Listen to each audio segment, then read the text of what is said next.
বিগত সরকারের পররাষ্ট্র নীতি ছিল নতজানু, তা দূর করে বাস্তবসম্মত নীতি নেবে অন্তর্বর্তী সরকার, এমন মন্তব্য করেছেন উপদেষ্টা মাহফুজ আলম। তিনি বলেন, দেশের স্বার্থে সব রাষ্ট্রের সাথে সুসম্পর্ক রাখতে চায় এই সরকার। পররাষ্ট্র মন্ত্রণালয়ের কর্মকর্তাদের সাথে মতবিনিময়ের পর সাংবাদিকদের এসব কথা বলেন উপদেষ্টা। আমরা যেটা চাই যে একটা প্র্যাগম্যাটিক রিলেশনশিপ থাকুক সবগুলো রাষ্ট্রের সাথে, যেটা প্র্যাগম্যাটিজম, এখানে কোনো অ্যাডভেঞ্চারিজম অথবা হটকারিতার জায়গা নেই। এটা আমাদের জন্য খুবই গুরুত্বপূর্ণ। আরেকটা জিনিস হচ্ছে আমাদের সামর্থ্যটা বাড়ানো।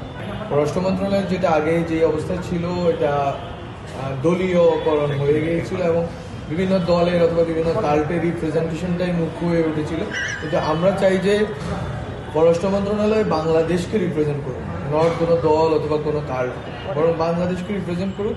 এটাই হচ্ছে আমাদের জন্য এখনকার বড় লিপ ফরওয়ার্ড। এখানে আমরা থাকতে চাই।